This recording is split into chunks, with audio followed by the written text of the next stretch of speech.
So in the previous couple of videos, we talked about linear independence and we talked about spanning. The time has come to put these two concepts together. And this is the concept of a basis, well, basis in the singular, bases in the plural. And that's what we're going to be talking about in this video. So our definition, as always, is a basis is a linearly independent spanning set.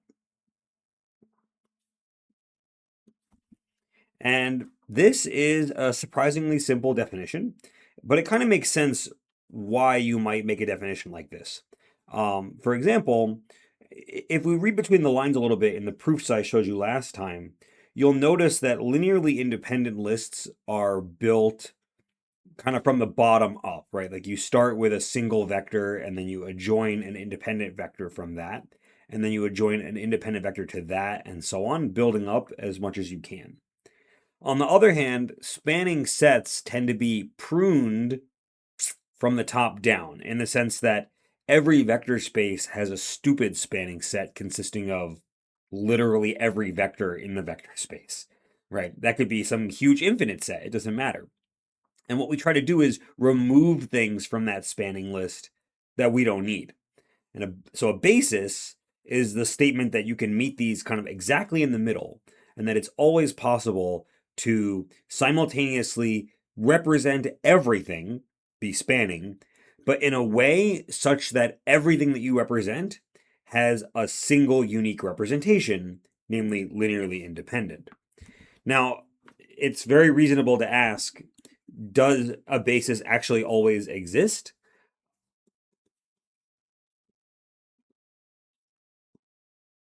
Like, can you always actually do this? The answer is kind of. So, in the finite dimensional case, I will prove this for you later. Probably not in this video, but like maybe in the next one or something. In general, the answer is very much unknown or unclear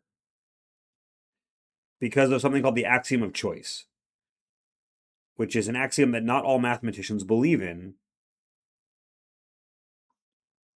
And so I'm not going to talk too much about this.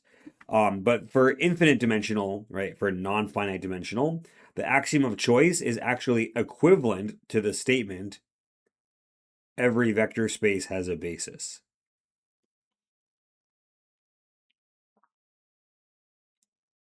And what makes this kind of spooky is that the axiom of choice is not constructive. In other words, if you're working with an infinite dimensional vector space and you want to use a basis for some calculation, the axiom of choice can tell you that there is one, but I can't tell you what it's like or how to how to write down any particular elements of it. And so this is one reason why in our class we're going to focus on the finite dimensional case, because in that situation, well, you will always be able to find the basis somewhat explicitly. I mean, of course, it depends on what you know about the vector space, but oftentimes completely explicitly. But at least in principle, one can work this out. Okay, so without any further ado, let's take a look at some examples. We've been looking at, there are a couple of classes of vector spaces that we've been looking at where we can write down the basis pretty clearly for. So first is for Rn or Cn, or any field for that matter. There's the standard basis.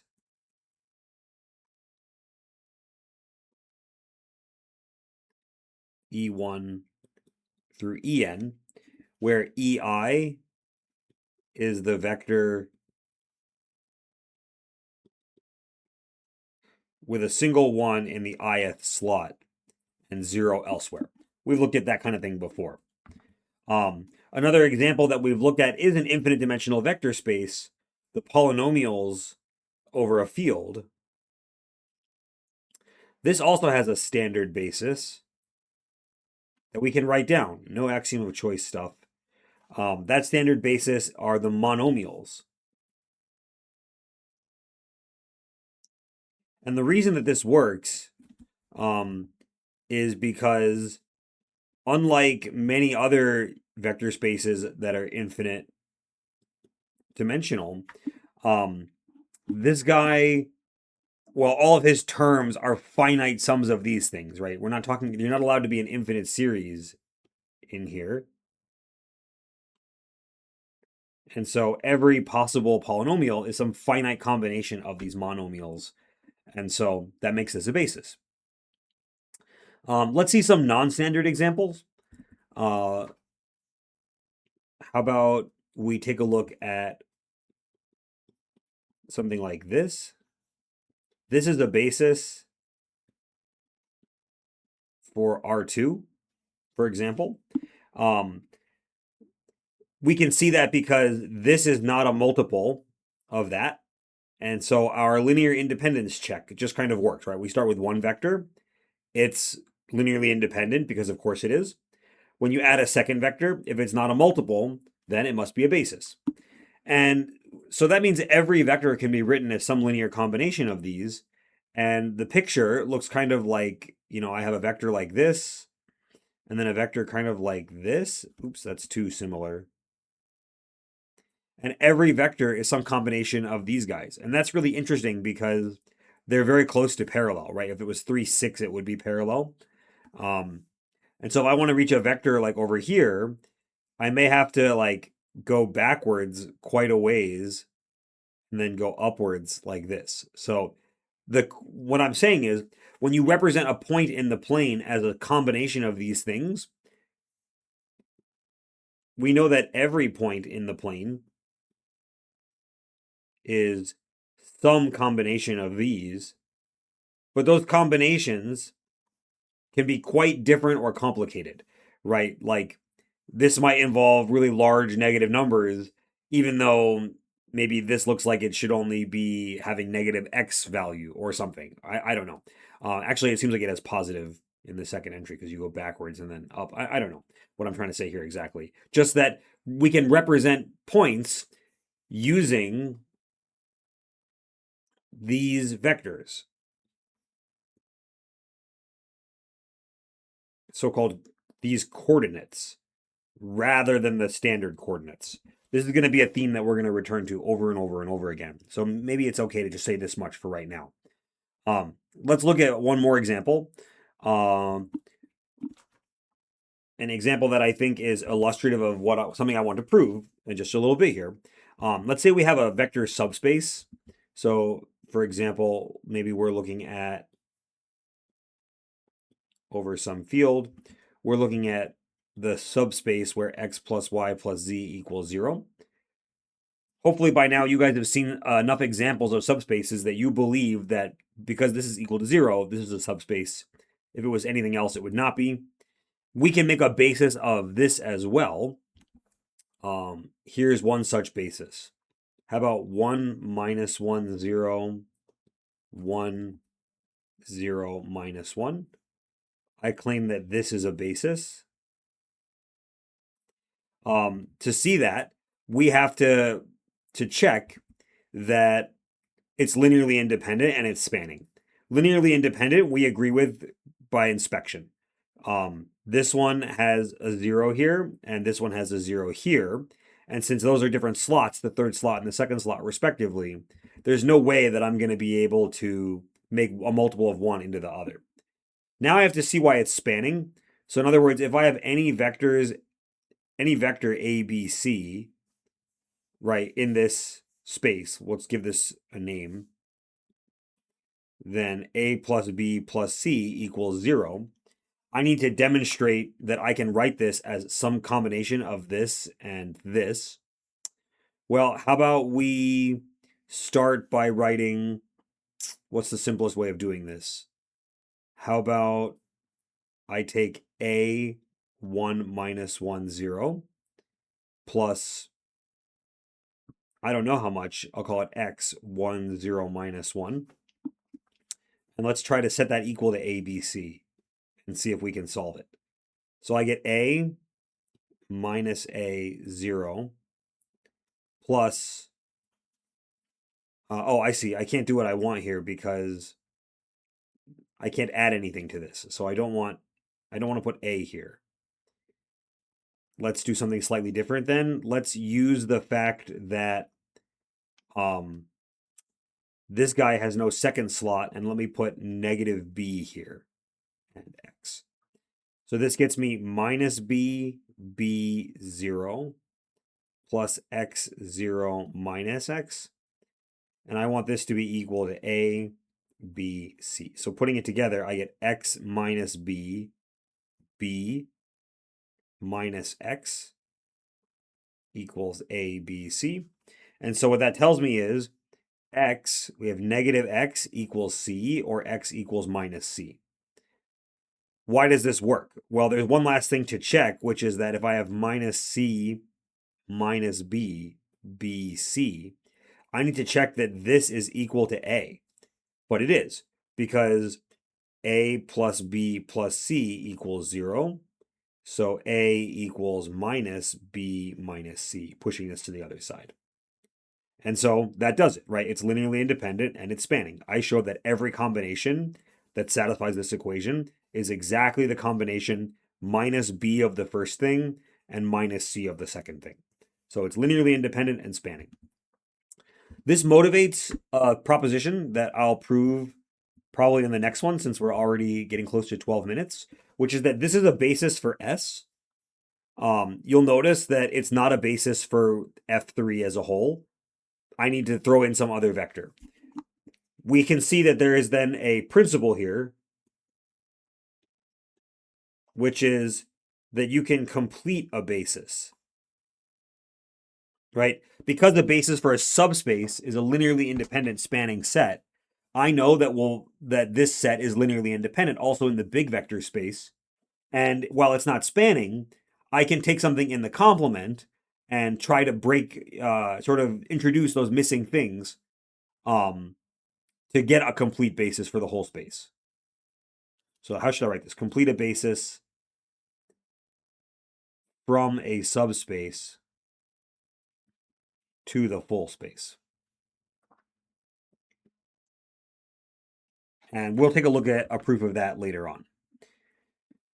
Okay, I think maybe to wrap this video up, let's just take a look at one simple proposition. And this is a criterion for recognizing a basis.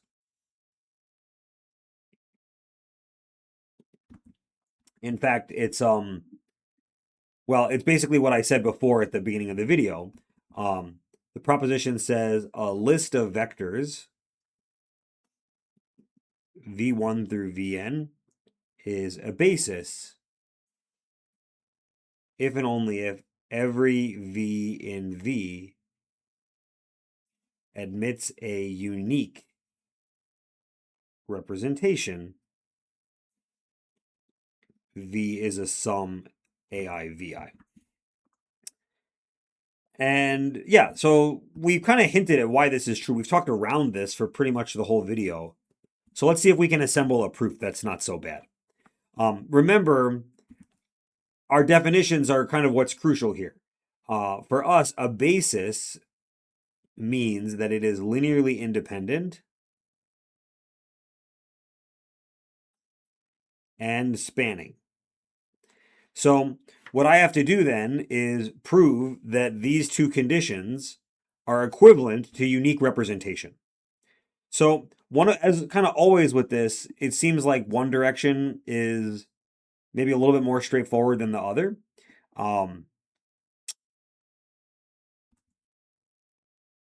So let's start with the forward direction. So in other words, we're going to assume that this is a basis. If I take any vector in V, I need to show that it has a unique representation. Choose any vector V in V.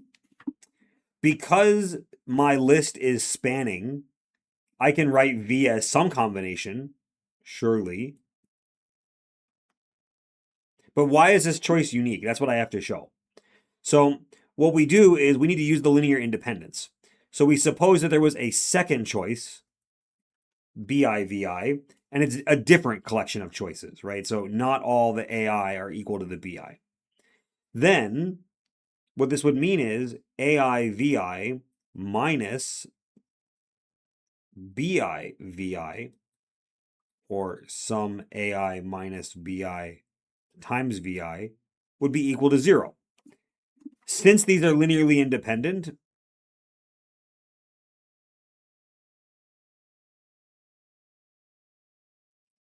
we would have to have AI equals BI, right? We'd have to have that this equals 0. But that would contradict this. The only way this is possible then is if these don't exist. So therefore, the representation is unique. Okay, not so bad. So for the other direction, I assume we have unique representation.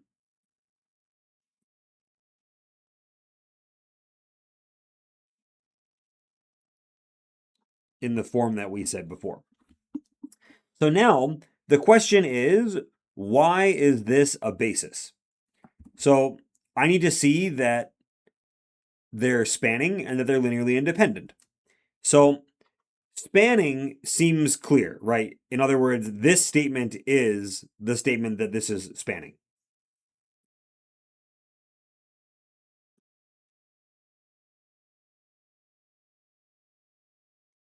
Why are they linearly independent? Well, what I have to do is see that if you have a non-trivial equation, AIVI equal to 0, that forces all of the AI to be 0. Well, you see, this is where the uniqueness comes in.